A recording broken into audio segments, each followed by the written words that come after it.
it's Emily, physician assistant and yoga instructor. I've created this series of videos about anatomy of some of the most common yoga positions and some of the more common injuries associated with these positions that you can cue modifications for. This group of videos is intended for students as well as instructors to advance their cueing technique or just correct their form and improve their own personal practice. So today I'm going to be discussing the anatomy of a back bend.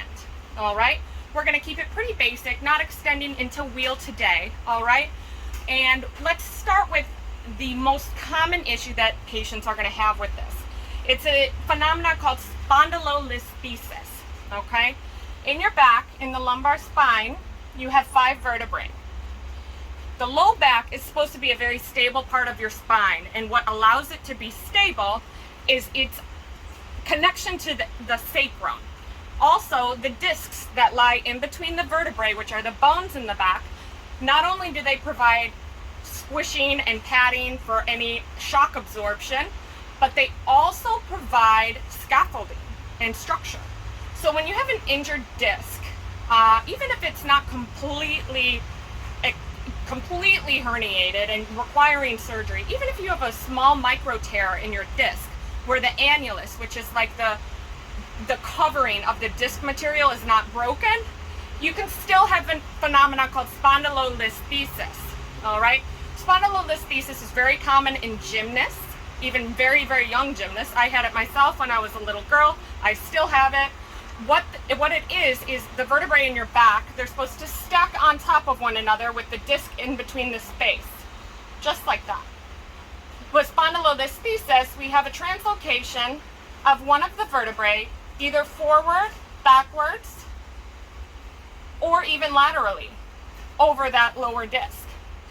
Now this causes patients pain and instability. Instability is definitely one of the more concerning and more difficult to manage of these manifestations of this pathology. Instability meaning, because I have it, I can speak to it a little bit better.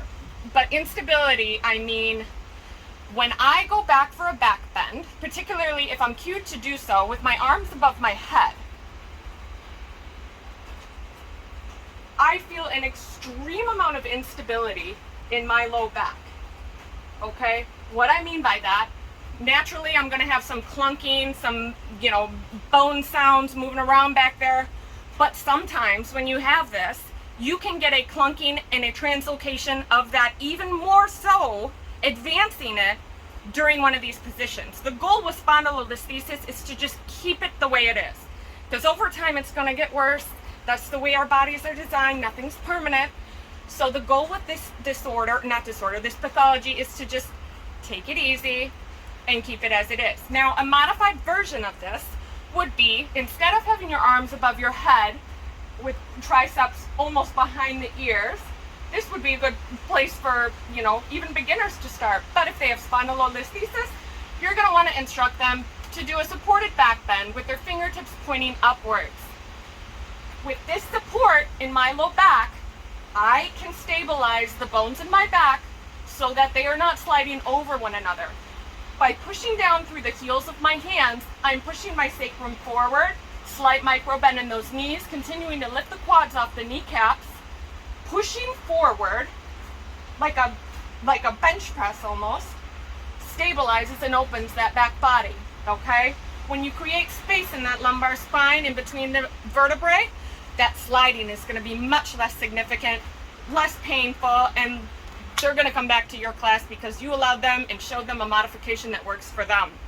Again, today we talked about spondylolisthesis. It's the slippage of vertebrae, not the discs, the vertebrae in one direction or another, causing pain, clunking sounds, different positions, that pops and locks and all sorts of stuff.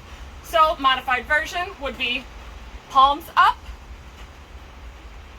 and pushing forward, and then as you go into it,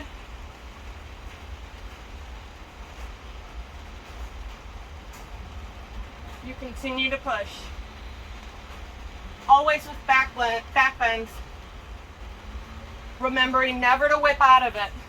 Nice and slowly into it, nice and slowly back out of it. All right?